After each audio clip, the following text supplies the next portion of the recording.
Hello जी, नमस्कार। तो स्वागत है आप सबका दोस्तों आज की इस क्लास में। तो हम पढ़ रहे हैं दोस्तों Haryana group C and D के लिए साइंस। और आज का हमारा टॉपिक है सर्कुलेटरी सिस्टम, जो हमारी एमसीक्यू की सीरीज चल रही है। और जो भी हम क्वेश्चन करेंगे दोस्तों, उसके साथ के साथ आपको पीडीएफ मिलेगी। और जो आपको पीडीएफ मिलेगी, वो पीडीएफ आपको मिलेगी टेलीग्राम पर। टेलीग्राम का लिंक आपको डिस्क्रिप्शन के अंदर मिल जाएगा। और जितने भी क्वेश्चन प्रीवियस ईयर में आए हैं, पीछे आ चुके क्वेश्चन हैं, उन सारे के सारे क्वेश्चन को दोस्तों हम डिस्कस करेंगे, ठीक है ना। तो ये हमारी जो क्लास है बेहद इंपॉर्टेंट रहने वाली है। तो अगर आप चैनल के ऊपर नए हैं तो चैनल को सब्सक्राइब जरूर करना है, ठीक है। और क्लास को लाइक जरूर करना है, ये चीज ध्यान रखें। तो शुरुआत करते हैं दोस्तों। ये रहा हमारा पहला क्वेश्चन स्क्रीन के ऊपर, ठीक है ना। सर्कुलेटरी सिस्टम हम पढ़ रहे हैं, जिसके अंदर ब्लड के बारे में पढ़ते हैं और हार्ट के बारे में पढ़ते हैं, ठीक है। तो हमारे हार्ट में टोटल कितने चैम्बर होते हैं, तो हम बिल्कुल बेसिक से क्लास को शुरू करेंगे। बेसिक्स के क्वेश्चन जो आए हुए क्वेश्चन है वो लेंगे और बेसिक टू हाई की ओर हम चलते जाएंगे, ठीक है ना। तो देखो, हमारे हार्ट में टोटल कितने चैम्बर होते हैं दोस्तों? 4 चैम्बर होते हैं, ठीक है। 4 चैम्बर कौन कौन से होंगे? 2 ओरिकल होंगे, 2 ओरिकल होंगे एंड 2 वेंट्रिकल होंगे। 2 ओरिकल, 2 वेंट्रिकल। इसके बाद अगर ये पूछ ले कि जो फिश होती है, फिश के हार्ट में कितने चैम्बर होते हैं दोस्तों? फिश के हार्ट में होते हैं 2 चैम्बर। मछलियों का जो हृदय होता है, उनके हार्ट में 2 चैम्बर होते हैं। लेकिन यहां पे एक्सेप्शन है, यहां पे है एक्सेप्शन। और एक्सेप्शन क्या है? Whale fish. जितनी भी मछलियां हैं ना दोस्तों, जितनी भी मछलियां हैं, उन सबके हार्ट में 2 चैम्बर हैं, लेकिन व्हेल फिश को छोड़कर। जो व्हेल फिश होती है ना, व्हेल फिश के हार्ट में होते हैं 4 चैम्बर, ठीक है ना। जो व्हेल फिश होगी उसके हार्ट में होते हैं 4 चैम्बर, बाकी सब में 2। इसके बाद अगर बर्ड्स के बारे में पूछ ले, बर्ड्स के बारे में पूछे, पक्षियों के हार्ट में होंगे 4 चैम्बर। इसके बाद अगर ये पूछ ले एम्फीबियंस, एम्फीबियंस में पूछ ले तो होंगे दोस्तों 3 चैम्बर, तो होंगे 3 चैम्बर। इसके बाद अगर इंसेक्ट में पूछ ले, इंसेक्ट के हार्ट में कितने चैम्बर होंगे, तो होंगे 13, ठीक है ना। तो वहां पे होंगे 13 चैम्बर, ठीक है। इसके बाद है नेक्स्ट दोस्तों, नेक्स्ट क्वेश्चन है हमारा कि हमारे हृदय का वजन लगभग कितना होता है। अगर हम हमारे हार्ट की एवरेज वेट की बात करें, वैसे तो मेल में थोड़ा सा ज्यादा, फीमेल में थोड़ा सा कम, लेकिन हमारे से पूछा है दोस्तों एवरेज। तो एवरेज वजन जो होता है ना, वो होता है 200 से 300 ग्राम। तो हमारे हार्ट का जो एवरेज वेट है 200 से 300 ग्राम होता है, और हमारा जो हार्ट है, ठीक है ना। इसके बाद अगर हम बात करें हमारा हार्ट हमारे शरीर में होता है कहाँ पे, देखो, अगर हम मान लें कि हमारी बॉडी की राइट साइड है, ये है मिडल और ये है लेफ्ट साइड, जो हमारा हार्ट जो होगा ना दोस्तों, वो 80% होता है लेफ्ट में और 20% होता है मिडल में। यानी हमारा हार्ट कंप्लीट, टोटल हमारा जो हार्ट है वो कहाँ नहीं है? लेफ्ट साइड में नहीं है।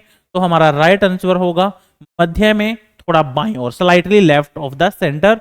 यानी यहां पे जो हमारा आंसर करेक्ट होगा, सी ऑप्शन करेक्ट होगा, ठीक है ना। इसके बाद है नेक्स्ट, हृदय की धड़कन को नियंत्रित करने वाला प्राकृतिक पेसमेकर कौन सा है? यानी हमारे हार्ट बीट जो है ना, कौन कंट्रोल करता है? यानी हमारी जो हार्ट बीट है ना, उसको रेगुलेट कौन करता है, कौन चलाता है दोस्तों? तो हमारी हार्ट बीट को चलाता है एसए नोड। जो एसए नोड होता है, ये हमारी हार्ट बीट को जनरेट करता है, और इसको बोलते हैं जो नेचुरल पेसमेकर, इसको बोला जाता है नेचुरल पेसमेकर। इसको बोलते हैं भाई नेचुरल पेसमेकर बोलते हैं। अगर नेचुरल पेसमेकर में दिक्कत आ जाए तो आर्टिफिशियल पेसमेकर डलता है, ठीक है ना। एक बैटरी होती है जो लिथियम की बनी हुई होती है, अगर एक बार यूज में लेंगे तो वो लगभग 14 ईयर सपोर्ट करती है, ठीक है ना। तो जब ऐसे नोड के अंदर प्रॉब्लम होगी, ऐसे नोड जो होता है ना दोस्तों, एक क्लस्टर ऑफ मसल्स होता है, मांसपेशियों का एक गुच्छा होता है हमारे राइट ओरिकल की साइड में। इसके बाद है शुद्ध रक्त को हृदय से शरीर तक कौन सी धमनी लेके जाती है? हमारे हार्ट में जो प्योर ब्लड बाहर निकलेगा ना दोस्तों, हमारे हार्ट में से, कहां से आया हार्ट में प्योर ब्लड? हमारे लंग्स में से, फेफड़ों में से। और हमारा हार्ट उसको एक स्पीड के साथ बाहर फेंकेगा, और वो तो कौन सी नस होगी जो हमारे हार्ट में से प्योर ब्लड को बाहर लेके जाती है? तो वो होती है दोस्तों ओटा, यानी महाधमनी। वो होती है महाधमनी, ओटा। ठीक है ना, लार्जेस्ट आर्टरी है ये है लार्जेस्ट आर्टरी, लार्जेस्ट आर्टरी। ठीक है, तो इसका राइट आंसर होगा ओटा। ठीक है, तो ओटा जो है हमारे शरीर की सबसे बड़ी धमनी है, और इसमें प्योर ब्लड होता है। तो हमारे हार्ट में से सबसे पहले इसी में ब्लड जाता है जो प्योर ब्लड होता है। इसके बाद अशुद्ध रक्त फेफड़ों तक कौन सी धमनी लेके जाती है? जो अशुद्ध रक्त होगा दोस्तों, हमारे फेफड़ों तक कौन सी धमनी लेके जाती है? देखो, जितनी भी आर्टरी होंगी ना दोस्तों, जितनी भी आर्टरी हैं हमारे शरीर के अंदर, ह्यूमन बॉडी के अंदर जितनी भी आर्टरी हैं, सब में होता है प्योर ब्लड, सब में प्योर ब्लड है। लेकिन एक को छोड़ के, वो होगी पल्मोनरी आर्टरी। पल्मोनरी आर्टरी, जो पल्मोनरी आर्टरी होती है ना, ये कहां से कहां जाती है दोस्तों? ये जाती है हमारे हार्ट में से लंग्स में, हमारे हार्ट में से लंग्स में जाती है। ठीक है ना, हमारे हार्ट में से लंग्स में जो ब्लड जाएगा ना, वो जाता है इम्प्योर ब्लड, इम्प्योर ब्लड। ठीक है ना, तो इसका राइट आंसर कौन सा होगा? इम्प्योर ब्लड जो हमारे फेफड़ों तक कौन सी धमनी लेके जाएगी? पल्मोनरी आर्टरी, यानी बी ऑप्शन दोस्तों इसका करेक्ट आंसर होगा। ठीक है ना, अगर ये पूछ ले कि जो वेन जो होती है ना, सिराओं में कैसा ब्लड होता है? वेन के अंदर होता है इम्प्योर ब्लड, अशुद्ध रक्त। सिराओं के अंदर इम्प्योर ब्लड होता है, सब के सब में। लेकिन यहां पे एक्सेप्शन है, पल्मोनरी वेन को छोड़कर, पल्मोनरी वेन को छोड़कर। जो पल्मोनरी वेन होती है ना दोस्तों, ये कहां से कहां जाती है? ये आती है हमारे लंग्स में से, कहां तक? वापिस हमारे हार्ट में, वापिस हमारे हार्ट में। और इसमें कैसा ब्लड होता है? इसमें प्योर ब्लड होता है। जितनी भी वेन है, जितनी भी सिराएं हैं, सब में इम्प्योर, लेकिन पल्मोनरी वेन को छोड़ के।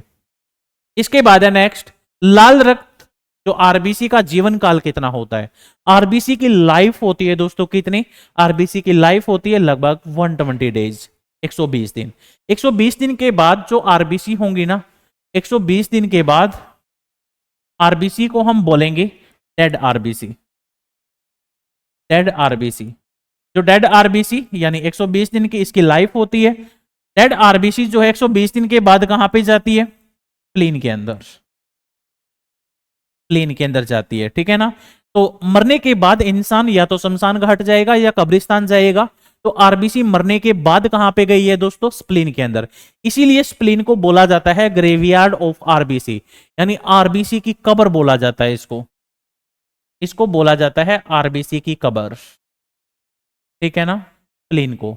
और इमरजेंसी के टाइम पे जो स्प्लीन के अंदर आरबीसी होती है ना, वो एक्टिव हो जाती है, दोबारा से प्रोड्यूस हो जाती है। इसीलिए स्प्लीन को ही बोला जाता है ब्लड बैंक ऑफ बॉडी, इसीलिए स्प्लीन को बोला जाता है ब्लड बैंक ऑफ बॉडी, हमारे शरीर का रक्त bank, blood bank of body बोला जाता है इसको, स्प्लीन को। इसके बाद है नेक्स्ट क्वेश्चन दोस्तों। नेक्स्ट क्वेश्चन है हमारे रक्त का पीएच मान कितना होता है? हमारे ब्लड की पीएच वैल्यू होती है 7.4, स्लाइटली बेसिक नेचर का होता है। इसके बाद है नेक्स्ट, रक्त के थक्के जमाने में कौन मदद करता है? ठीक है ना, जो ब्लड क्लॉटिंग में हेल्प कौन करता है दोस्तों? कैल्शियम। ठीक है, इसके बाद है रक्त का द्रव भाग क्या कहलाता है? What is the liquid part? तो हमारे ब्लड का जो लिक्विड पार्ट होता है ना, हमारा ब्लड दो चीजों में बंटा हुआ होता है। हमारा जो ब्लड होता है ना दोस्तों, वो डिवाइड होता है किस किस में? एक तो प्लाज्मा, प्लाज्मा और ब्लड सेल, और ब्लड सेल। हमारी ब्लड के अंदर जो प्लाज्मा होता है ना, जो लिक्विड पार्ट है, वो होता है 55%, और ब्लड सेल होती है 45। ठीक है ना? तो इसका राइट आंसर क्या होगा? प्लाज्मा होगा। हमारे ब्लड का जो लिक्विड पार्ट होगा वो होगा plasma.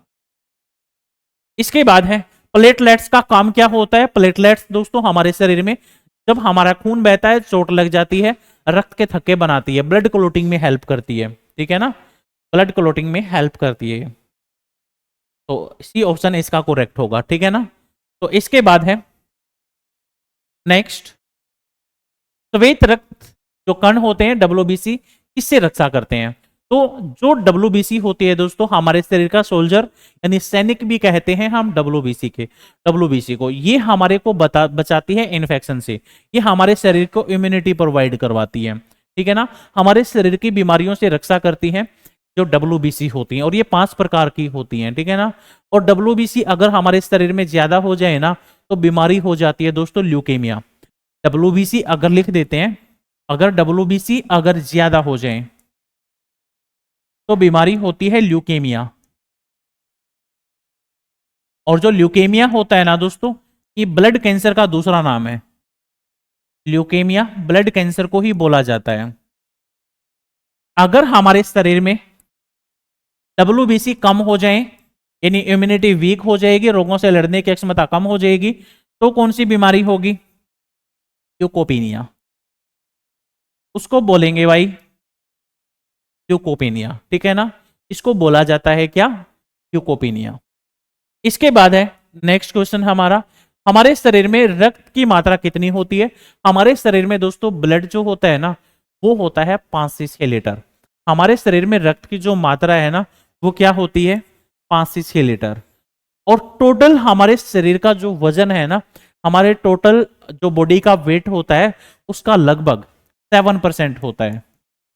7% of total body weight, पूरे शरीर के वजन का 7% जो है ना, ये ब्लड है। ठीक है ना? किसके द्वारा मेजर किया जाता है ब्लड को? हीमोसाइटोमीटर के द्वारा। हीमोसाइटोमीटर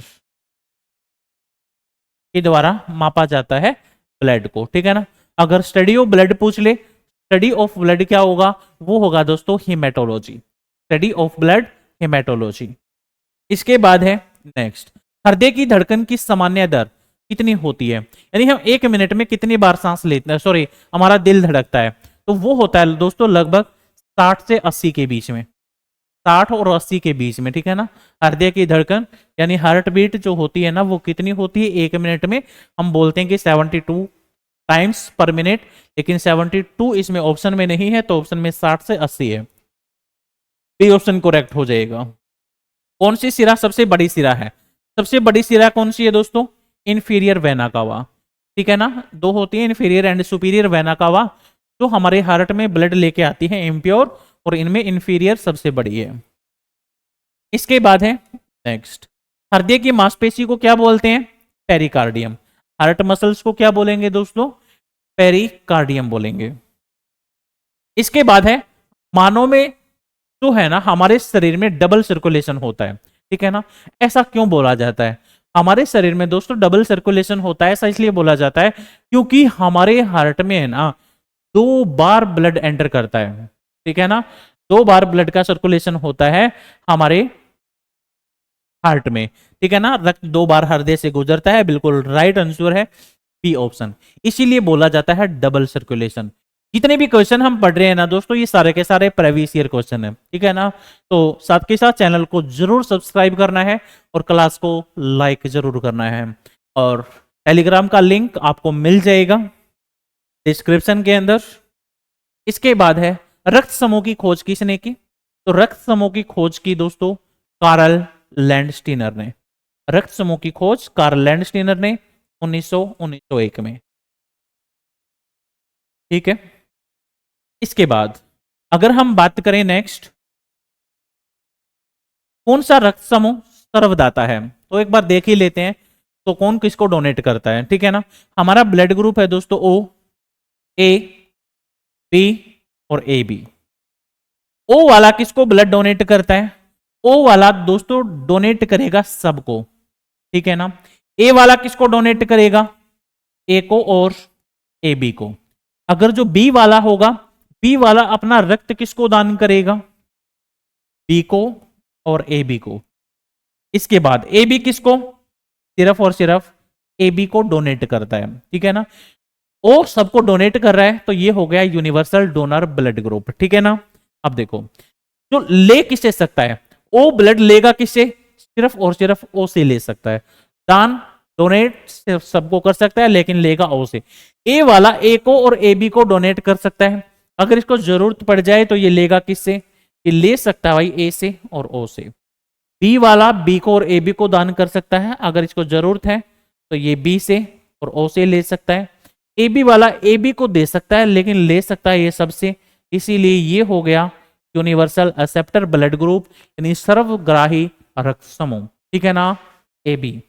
इसके बाद है जी नेक्स्ट, कौन सा रक्त समूह सर्वग्राही होता है, ए बी होता है, ठीक है ना। तो ए बी जो ब्लड ग्रुप है ये है यूनिवर्सल एक्सेप्टर ब्लड ग्रुप।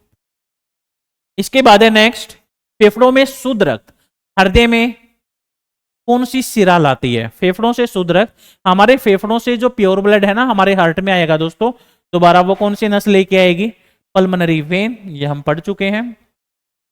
इसके बाद है नेक्स्ट, तो रक्तचाप यानी बीपी को किससे मेजर करते हैं, बड़ा आसान सा क्वेश्चन और पूछा जाने वाला क्वेश्चन, स्फाइग्मोमैनोमीटर, ठीक है ना। इसका बी ऑप्शन करेक्ट होगा दोस्तों, स्फाइग्मोमैनोमीटर इसका राइट आंसर है, ठीक है, स्फाइग्मोमैनोमीटर। इसके बाद है धमनी में रक्त प्रवाह कैसे होता है, slow, very slow, fast, intermittent, ठीक है ना। तो कैसे होगा दोस्तों, फास्ट, ठीक है ना, राइट आंसर। इसके बाद है सिराओं में वाल क्यों पाए जाते हैं, सिरा के अंदर वाल क्यों पाए जाते हैं दोस्तों, ऑप्शन है रक्तचाप बढ़ाने के लिए, यानी बीपी को, ब्लड प्रेशर को बढ़ाने के लिए, बिल्कुल गलत है। रक्त को साफ करने के लिए, बिल्कुल गलत है। रक्त के उल्टे प्रवाह को रोकने के लिए, बिल्कुल ये करेक्ट है, ठीक है ना। ब्लड के बैक फ्लो को रोकने के लिए ऐसा किया जाता है, ऐसा किया नहीं जाता, ये बाय बर्थ होते हैं, जेनेटिक होते हैं, ठीक है ना। तो जो वाल होते हैं, ठीक है ना। इसके बाद रक्त का सबसे अधिक भाग किससे बना हुआ होता है, हमारे ब्लड में सबसे ज्यादा क्या होता है दोस्तों, प्लाज्मा होता है, कितना होता है 55%, 45% में ये तीनों हैं, ठीक है। अगर प्लाज्मा का जो कलर पूछ लेना वो होता है light yellow colour, light yellow, किसके कारण होता है, बिलीरुबिन के कारण होता है, बिलीरुबिन पिगमेंट के कारण होता है। बिलीरुबिन कहां पे बनता है, लीवर में बनता है।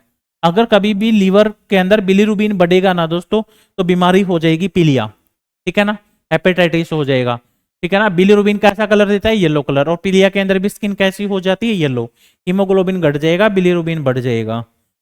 इसके बाद एनीमिया किसकी कमी से होता है भाई, एनीमिया होता है हीमोग्लोबिन की कमी से, हीमोग्लोबिन की कमी से, ठीक है ना। रक्त की कमी को ही दोस्तों हमारे शरीर में, ब्लड की कमी को ही, खून की कमी को ही क्या बोलते हैं, एनीमिया बोलते हैं। इसके बाद हृदय की धड़कन सुनने के लिए किस यंत्र का उपयोग किया जाता है, अगर हमारे को हार्ट की साउंड सुननी है या हमारे को दोस्तों फेफड़ों की साउंड सुननी है, लंग्स की साउंड सुननी है, तो स्टेथोस्कोप से सुनेंगे जो डॉक्टर के गले में पड़ा रहता है, ठीक है ना, स्टेथोस्कोप। इसके बाद है नेक्स्ट, नेक्स्ट पॉइंट है हमारे शरीर में सबसे मोटी धमनी कौन सी है, ठीक है ना। हमारे शरीर की सबसे मोटी जो धमनी है ना दोस्तों वो होती है ओटा, ठीक है ना। हमारे शरीर की सबसे मोटी जो धमनी है कौन सी है, ओटा, महाधमनी, ठीक है, जिसके अंदर क्या होता है, प्योर ब्लड होता है, और सबसे बड़ी धमनी भी है ये, ठीक है ना, सबसे मोटी धमनी है। रक्त का थक्का जमने में कौन सा प्रोटीन मदद करता है, बड़ा देखो, जब भी हमारे को चोट लग जाती है तो ब्लड क्लोटिंग में हेल्प कौन करता है, रक्त का थक्का कौन बनाता है, तो राइट आंसर होगा दोस्तों यहाँ पे फाइब्रिनोजन, फाइब्रिनोजन, यानी सी ऑप्शन करेक्ट होगा। इसके बाद है नेक्स्ट, श्वेत रक्त कणों का निर्माण कहां पे होता है? तो हमारी ब्लड सेल दोस्तों, हमारी रक्त कणिकाएं कहां पे बनती हैं? Bone marrow. और बोन मैरो कहां पे होता है? हमारी हड्डियों में होता है। इसके बाद नेक्स्ट है, रक्त में प्लेटलेट्स की सामान्य संख्या कितनी होती है? रक्त में प्लेटलेट्स की सामान्य संख्या कितनी होती है? 1.5 लाख से लेकर 4 लाख के बीच में। अगर ये कम हो जाएंगी, कितनी कम हो जाएंगी कि इंसान जो है ना खतरनाक जो है ना प्रोसेस में पहुंच जाएगा, यानी डेंजर जोन में पहुंच जाएगा, कितनी कम होने पर, ठीक है? तो कितनी कम हो जाएंगी कि इंसान का जो है ना काम तमाम होने लायक हो जाएगा। तो डेंजर जोन में इंसान जाता है दोस्तों जब ये 20,000 से कम हो जाती है। और ये कब होती है? डेंगू के केस में होती हैं। डेंगू किस मच्छर के काटने से होता है? वो होता है दोस्तों मादा एडिज मच्छर के काटने से। जो मादा एडिज मच्छर होता है ये क्या करता है? ये दोस्तों एक वायरस छोड़ता है, अरबो वायरस। और ये अरबो वायरस हमारी प्लेटलेट्स के ऊपर अटैक करता है। प्लेटलेट्स इसमें कम होती हैं, ठीक है ना? और डेंगू के अंदर कोई भी मेडिसिन नहीं बनी है दोस्तों। डेंगू के अंदर दिया जाता है एमडीटी। डेंगू के अंदर एमडीटी दिया जाता है, मल्टी ड्रग ट्रीटमेंट दिया जाता है, यानी एक साथ कई जो बीमारियों की मेडिसिन इसमें दी जाती है। कोई भी फिक्स मेडिसिन डेंगू के लिए नहीं है। इसके बाद है आरएच फैक्टर। आरएच फैक्टर की खोज किसने की है दोस्तों? आरएच फैक्टर की खोज की है कार्ल लैंडस्टीनर और वीनर ने, ठीक है? और जो आरएच फैक्टर जो है ना ये पाया कहां पे जाता है? ये पाया जाता है आरबीसी के सरफेस पर, आरबीसी के ऊपर पाया जाता है। अगर किसी के अंदर ये प्रोटीन है, अगर किसी इंसान में ये प्रोटीन है दोस्तों आरएच नाम का, तो उस इंसान का ब्लड ग्रुप होगा पॉजिटिव, ये चीज ध्यान रखना। और किसी के अंदर अगर ये प्रोटीन एब्सेंट है, किसी इंसान की आरबीसी के अंदर ये प्रोटीन नहीं है, तो उसका ब्लड ग्रुप होगा नेगेटिव। अगर पॉजिटिव अगर है तो पॉजिटिव। और सबसे पहले ये प्रोटीन जो है ना रिसेस मंकी के अंदर खोजा गया था, और उसी के शुरू के 2 अल्फाबेट उठाए गए और इसको नाम दे दिया गया आरएच। इसके बाद उच्च रक्तचाप को क्या कहते हैं? जो हाई बीपी होता है दोस्तों, हाई बीपी को क्या बोलेंगे? हाई बीपी लगभग कितना होगा? सबसे पहले तो उसको बोलते हैं हाइपरटेंशन। हाई बीपी को बोलते हैं दोस्तों हाइपरटेंशन। और कितना होगा? 150 से 110। लो बीपी को बोलते हैं हाइपोटेंशन। कितना होगा? लगभग 90 से 50। और नॉर्मल कितना होगा? 120 से 80 mm ऑफ Hg। इसके बाद है नेक्स्ट, लो बीपी को क्या कहते हैं? अभी अभी बताया है हाइपोटेंशन। लो बीपी को क्या बोलेंगे? हाइपोटेंशन बोला जाएगा दोस्तों, ठीक है?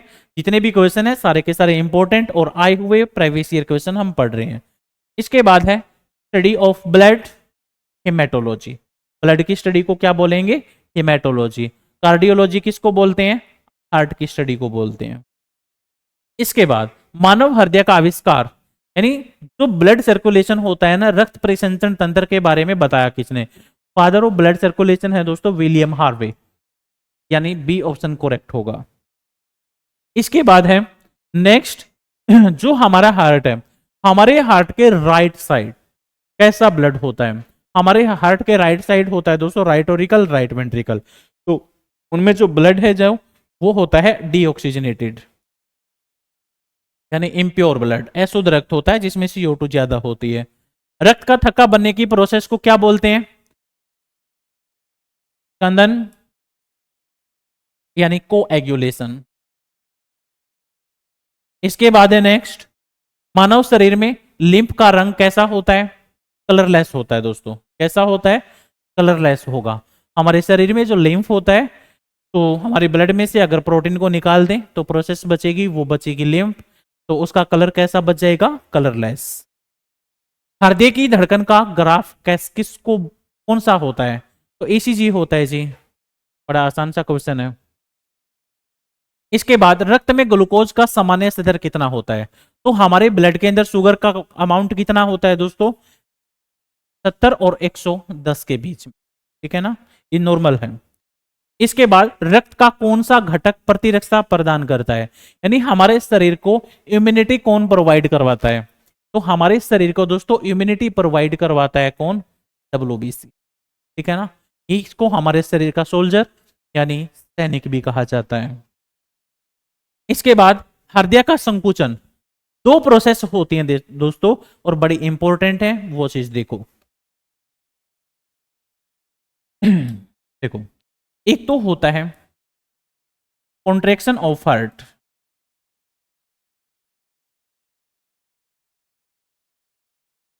Contraction of heart,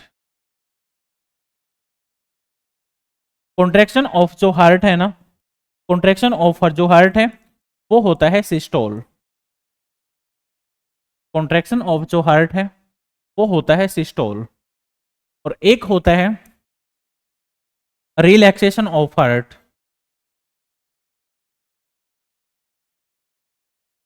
relaxation of heart वो होता है डायस्टोल, वो होता है जी डायस्टोल, ठीक है ना। अब देखो, जब भी हार्ट बीट होती है ना, एक बार तो हमारा हार्ट बंद होता है, एक बार खुलता है दोस्तों। एक बार बंद होगा, कॉन्ट्रैक्शन होगा, और एक बार रिलैक्स मोड में आएगा। इस तरीके से हार्ट बीट होती है। जब हमारे हार्ट में कॉन्ट्रैक्शन होता है, यानी हमारा हृदय सिकुड़ता है ना, उस प्रोसेस को बोलते हैं सिस्टोल। और सिस्टोल में टाइम लगता है कितना? 0.3 सेकेंड। तो हमारा जब भी हम रिलैक्स मोड में आता है, इस पोजीशन में आएगा, तो उसको बोलेंगे डायस्टोल। टाइम लगेगा 0.5 सेकेंड। एक बार हमारे हार्ट में कॉन्ट्रैक्शन हुआ, एक बार सिस्टोल हुआ, एक बार डायस्टोल हुआ, यानी एक बार बंद हुआ, एक बार खुला, तो हम बोल देंगे कि एक हार्ट बीट हो चुकी है, हमारा हृदय एक बार धड़क चुका है। तो एक बार धड़कने में टोटल टाइम कितना लगता है? 0.8 सेकेंड। 0.8 सेकेंड टोटल लगते हैं भाई, ठीक है ना। तो ये होती है 1 हार्ट बीट पे टाइम लगता है। अगर नॉर्मल पर्सन की बात करें तो कितना होता है? 72 टाइम्स, 72 टाइम्स पर मिनट। अगर हम बात करें कि न्यूबॉर्न बेबी के अंदर जब बच्चा पैदा होता है, उसमें कितना होता है? उसमें होता है दोस्तों 120 से 140 बार प्रति मिनट। अगर ये पूछ ले एम्ब्रियो, जब बच्चा मां के पेट में है, एम्ब्रियो की बॉडी में कितना होता है? वो होता है 150 टाइम्स। एथलीट में पूछ ले तो एथलीट में होता है कितना? 45 से 50 बार के बाद। नेक्स्ट है, हमारे हृदय का विश्राम क्या कहलाता है, यानी रिलैक्स मोड में होता है, उसको क्या बोलते हैं दोस्तों? उसको बोलते हैं डायस्टोल। पीछे वाले का बता दिया था ना। तो मानव हृदय का संकोचन सिस्टोल होता है। इसके बाद है, एक हृदय चक्कर की अवधि कितनी होती है, यानी हमारी एक हार्ट बीट, तो दिल की धड़कन एक कितनी देर में पूरी होती है दोस्तों? 0.8 सेकेंड। इसके बाद रक्त के थक्के को घोलने वाला पदार्थ कौन सा है, यानी हमारे शरीर में ऐसी कौन सी चीज है दोस्तों जिससे हमारे शरीर में हमारा ब्लड जमता नहीं है? खून को जमने से बचाता कौन है? तो हमारे शरीर में ब्लड क्लोटिंग से कौन बचाता है? हिपैरिन। कौन बचाएगा? हिपैरिन। और हिपैरिन एक प्रोटीन है, एकमात्र प्रोटीन हमारे शरीर में। इसके बाद है, कौन सा वाल्व बाएं आलिंग और नीले के बीच में होता है? तो हमारे हार्ट के अंदर वाल लगे हुए हैं दोस्तों। आप बोलते हैं ना कि दिल में छल्ले हैं, तो उन छल्लों को हम बोलते हैं वाल्व, ठीक है ना। तो यहाँ पे बाईं ओर लेफ्ट साइड का जो हमारा ऑरिकल और लेफ्ट साइड का जो वेंट्रिकल है ना, उनके बीच में वाल कौन से हैं? तो उनके बीच में वाल जो है ना, वो है बाइकस्पिड वाल्व, वो है बाइकस्पिड वाल्व, यानी बी ऑप्शन करेक्ट होगा। इसके बाद राइट साइड में कौन से हैं? राइट ऑरिकल, राइट वेंट्रिकल के बीच में वाल कौन से हैं दोस्तों? वो होते हैं ट्राइकस्पिड वाल्व, ठीक है ना, त्रिदलीय कपाट। इसके बाद रक्त का थक्का बनाने में थ्रोम्बिन किससे बनता है? तो थ्रोम्बिन किससे बना है दोस्तों? प्रोथ्रोम्बिन से बनता है। इसके बाद है नेक्स्ट, सामान्य जो बीपी होता है वो कितना होता है, 120 से 80 mmHg, ठीक है ना। इसके बाद है नेक्स्ट, कौन सा रोग रक्त के थक्के बनाने से जुड़ा है दोस्तों, हीमोफीलिया, ठीक है ना।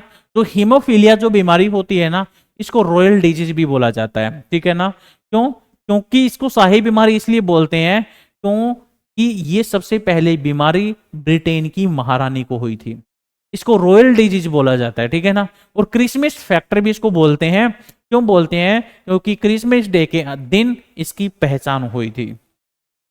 सर्कुलेटरी सिस्टम से जुड़ी हुई डिजीज है और जेनेटिक डिजीज है। ये जो बीमारी है ना, ये आनुवांशिक बीमारी है, पीढ़ी दर पीढ़ी चलने वाली बीमारी है। नेक्स्ट क्वेश्चन है, रक्त में एंटीबॉडी किस में पाई जाती है दोस्तों, तो वो पाई जाती है WBC के अंदर एंटीबॉडी पाई जाती है, यानी हमारा बी ऑप्शन इसमें करेक्ट होगा। इसके बाद दवाई नेक्स्ट, हृदय की धड़कन उत्पन्न करने वाला ऊतक कौन सा है, पेसमेकर। कौन सा होगा दोस्तों, पेसमेकर टिश्यू, ठीक है। इसके बाद है, रक्त में एंटीजन कहां पे पाए जाते हैं, जो एंटीजन दोस्तों कहां पे होते हैं, आरबीसी के सरफेस के ऊपर।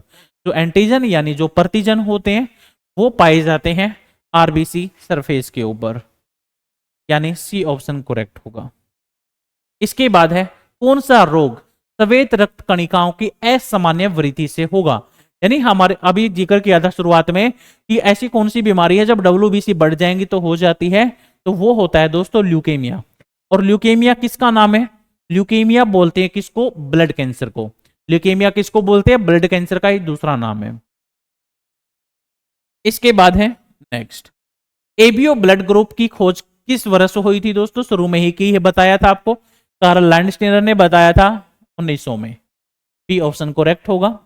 इसके बाद यूनिवर्सल डोनर ब्लड ग्रुप कौन सा है, तो ओ होगा, ठीक है ना। इसके बाद है नेक्स्ट, यूनिवर्सल रेसिपिएंट कौन सा है, यानी यूनिवर्सल एक्सेप्टर ब्लड ग्रुप कौन सा है, सर्वग्राही रक्त समूह कौन सा है दोस्तों, बी होगा। इसके बाद क्या है, आरएस फैक्टर, अभी अभी बताया था आरएस फैक्टर। देखो मैंने आपको शुरुआत में ये बताया था कि शुरुआत में जब भी हम क्वेश्चन की डिटेल पढ़ते हैं ना, तो वो डिटेल आपके लिए बेहद जरूरी है, क्योंकि लास्ट के क्वेश्चन उसी डिटेल में से बनने वाले हैं, ठीक है ना।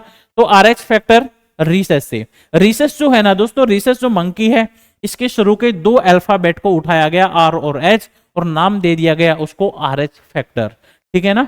आरएच फैक्टर की खोज कार्ल लैंडस्टीनर और वीनर ने की थी, यानी सी ऑप्शन इसका करेक्ट होगा। इसके बाद ओ ब्लड ग्रुप में कौन सा एंटीजन नहीं होता, तो ओ ब्लड ग्रुप जो होगा ना दोस्तों, ओ ब्लड ग्रुप के अंदर कौन सा एंटीजन नहीं होगा, ए एंड बी दोनों नहीं होंगे, एंटीबॉडी होते हैं ए और बी, ओ के अंदर एंटीजन नहीं होता कोई भी। इसके बाद ए ब्लड ग्रुप में कौन सा एंटीबॉडी पाई जाती है, ए में देखो जो एंटीजन होगा ना दोस्तों, एंटीजन का हमारे ब्लड के अंदर अपोजिट होता है एंटीबॉडी। देखो मैं बता देता हूं आपको, यहां पे देखो, अगर ब्लड ग्रुप ए है, ब्लड ग्रुप ए है, बी है, ए बी है और ओ है, इनमें एंटीजन कौन से होंगे और एंटीबॉडी कौन से होंगे। एंटीबॉडी कहां पे पाए जाते हैं, ये पाए जाते हैं दोस्तों प्लाज्मा में, ये पाए जाते हैं प्लाज्मा में। एंटीजन कहां पे पाए जाते हैं, ये पाए जाते हैं आरबीसी के सरफेस के ऊपर। तो देखो अगर किसी इंसान का एंटी ब्लड ग्रुप ए है ना, अगर किसी इंसान का जो ब्लड ग्रुप है वो ए है, तो उसके अंदर एंटीजन क्या होगा, एंटीजन होगा दोस्तों ए, और एंटीबॉडी एंटीजन का हमेशा अपोजिट होगा, एंटीजन का हमेशा एंटीबॉडी अपोजिट होगा, यानी अगर एंटीजन ए है तो एंटीबॉडी यहां पे मिलेगा बी। अगर यहां पे अगर ब्लड ग्रुप बी है तो जो ब्लड ग्रुप होता है ना, जो एंटीजन होता है वही हमारा ब्लड ग्रुप भी होता है। अगर ब्लड ग्रुप बी है तो एंटीजन तो बी ही होगा, तो उसमें एंटीबॉडी क्या होगा, ए हो जाएगा। इसके बाद है नेक्स्ट, अगर हम बात करें जी ए बी ब्लड ग्रुप है, इसमें एंटीजन कौन सा होगा? इसमें एंटीजन ए एंड बी दोनों होंगे। और एंटीबॉडी कौन सा होगा ए बी के अंदर? कोई सा भी नहीं होगा, एब्सेंट होगा। ठीक है, इसके बाद अगर ये पूछ ले ओ ब्लड ग्रुप के अंदर एंटीजन कौन सा होगा? कोई सा भी नहीं होगा दोस्तों, एब्सेंट होगा। ठीक है ना? और एंटीबॉडी दोनों होंगे, ए एंड बी दोनों होंगे। अब क्वेश्चन जो भी पूछा है देख के आप बता सकते हो क्वेश्चन क्या पूछा है। इसमें क्वेश्चन पूछा है दोस्तों, ए ब्लड ग्रुप में कौन सी एंटीबॉडी पाई जाती है? जो ए ब्लड ग्रुप होता है उसमें एंटीबॉडी क्या होता है? बी होता है। ठीक है ना? एंटीबॉडी बी होगा। इसके बाद है आर एच पॉजिटिव का अर्थ क्या है? ठीक है ना? आर एच पॉजिटिव का अर्थ जो होगा ना दोस्तों, वो ये होगा कि जो ब्लड ग्रुप जो होगा ना वो क्या होगा? इसमें पॉजिटिव होगा। अगर किसी भी इंसान का जो ब्लड ग्रुप है पॉजिटिव होने का कारण ही क्या होता है कि उसके अंदर आर एच नाम का प्रोटीन पाया जाता है। ठीक है ना? तो अगर हम इसकी बात करें आर एच जो होगा वो प्रेजेंट मिलेगा।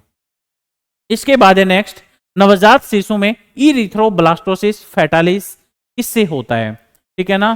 तो इसमें होगा आपका बी ऑप्शन। इरिथ्रोब्लास्टोसिस नाम की बीमारी होती कब दोस्तों? ये देखो, अगर जो फादर है ना अगर वो आर एच पॉजिटिव है और मदर जो है आर एच नेगेटिव है, तब जाके ये एबनॉर्मल कंडीशन बनती है। तब जाके ये एबनॉर्मल कंडीशन बनती है। या तो बच्चा मरा हुआ पैदा होता है या बच्चा पैदा होते ही मर जाता है।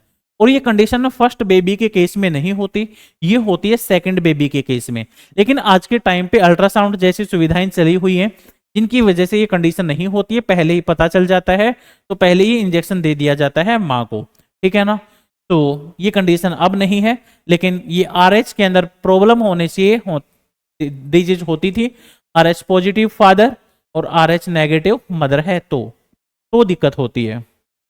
ठीक है दोस्तों, इसके बाद ए बी ब्लड ग्रुप वाले व्यक्ति किस को रक्तदान कर सकते हैं? अगर किसी इंसान का ब्लड ग्रुप ए बी है तो वो अपना ब्लड किसको दे सकता है दोस्तों? सिर्फ और सिर्फ ए बी को ही दे सकता है।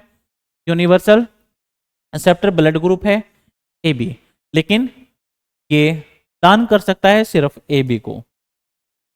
नेक्स्ट क्वेश्चन है हमारा कि डब्ल्यूबीसी को क्या कहते हैं? डब्ल्यूबीसी का दूसरा नाम है दोस्तों ल्यूकोसाइट्स। ठीक है ना? पी ऑप्शन करेक्ट होगा। आरबीसी को क्या बोलेंगे? इरिथ्रोसाइट्स। डब्ल्यूबीसी को सॉरी प्लेटलेट्स को क्या बोलेंगे? थ्रोम्बोसाइट्स। प्लेटलेट्स का दूसरा नाम है थ्रोम्बोसाइट्स और इरिथ्रोसाइट्स आरबीसी का, ल्यूकोसाइट्स जो है ना डब्ल्यूबीसी का। इसके बाद सबसे बड़ी डब्ल्यूबीसी कौन सी है दोस्तों? मोनोसाइट्स। ठीक है ना? और सबसे छोटी लिम्फोसाइट्स। सबसे बड़ी मोनोसाइट्स 5 प्रकार की होती हैं डब्ल्यूबीसी। इसके बाद है नेक्स्ट, एक स्वस्थ व्यक्ति कितना ब्लड डोनेट कर सकता है? एक स्वस्थ व्यक्ति कितना ब्लड डोनेट कर सकता है? देखो, एक बार में इंसान एक थैली के अंदर, एक यूनिट के अंदर 350 से 450 ml ब्लड को डोनेट कर सकता है। ठीक है ना? एक थैली के अंदर, और मैक्सिमम 2 यूनिट डोनेट कर सकता है। और जो एक यूनिट होती है ना दोस्तों, जब हम ब्लड डोनेट करते हैं थैली में करते हैं, एक थैली को बोलते हैं एक यूनिट, और एक यूनिट के अंदर 350 ml ब्लड लिया जाता है। लेकिन उसकी जो कैपेसिटी होती है ना थैली की, उसमें 450 ml आ सकता है। और मैक्सिमम 2 यूनिट हम डोनेट कर सकते हैं। मैक्सिमम 2 यूनिट हम डोनेट कर सकते हैं। ठीक है ना? एक बार में हम 700 ml ब्लड को डोनेट कर सकते हैं। थैली के अंदर 350 ml आता है, लेकिन कैपेसिटी 450 ml। इसके बाद है हिपेरिन। क्या है दोस्तों? हिपेरिन काम क्या करता है? हिपेरिन हमारे ब्लड को जमने नहीं देता, एंटीकोएगुलेटेंट यानी स्कंदन रोधी का काम करता है। एंटीकोएगुलेंट, स्कंदन का मतलब जमना, रोधी का मतलब रोकना। हमारे ब्लड के अंदर ऐसी क्या चीज है जो ब्लड को जमने से रोकती है? एकमात्र प्रोटीन है दोस्तों, जिसका नाम है हिपेरिन। इसके बाद बॉम्बे ब्लड ग्रुप सबसे पहले जो बॉम्बे ब्लड ग्रुप है ना दोस्तों, ये सबसे पहले कहाँ पे पता चला है इसका? मुंबई के अंदर, ठीक है ना, मुंबई के अंदर। और ऐसे लोगों ने अपना एक ग्रुप बना रखा है, वो एक दूसरे के कांटेक्ट में रहते हैं दोस्तों। ये रेयरेस्ट ब्लड ग्रुप है इंडिया के अंदर, बहुत कम लोगों के अंदर ये पाया गया और सबसे पहले बॉम्बे के अंदर पाया गया। तो इन्होंने ग्रुप इसलिए बनाया कि किसी को भी जरूरत पड़ जाए ना तो ये एक दूसरे की हेल्प कर सकते हैं, ठीक है। इसके बाद सबसे दुर्लभ ब्लड ग्रुप कौन सा है? बॉम्बे ब्लड ग्रुप है। जितने भी हम क्वेश्चन पढ़ रहे हैं ना दोस्तों, सारे के सारे प्रीवियस ईयर क्वेश्चन है। और जो बॉम्बे ब्लड ग्रुप जो है ना, ये किस ग्रुप से आता है? जैसे हमारा जो ब्लड ग्रुप है ना नॉर्मल, वो आता है एबीओ फैमिली से। जो बॉम्बे ब्लड ग्रुप है ये आता है एचएच फैमिली से, एचएच ग्रुप से आता है, ठीक है ना। ये चीज ध्यान रखनी है, हमारा ब्लड ग्रुप एबीओ फैमिली से सिस्टम से बिलोंग करता है। जितने भी हम क्वेश्चन पढ़ रहे हैं ना दोस्तों, सारे के सारे प्रीवियस ईयर क्वेश्चन है। और साथ के साथ दोबारा से बोल रहा हूं, चैनल को सब्सक्राइब जरूर करना है, क्लास को लाइक जरूर करना है। तो तब तक के लिए दोस्तों थैंक यू, बाय बाय।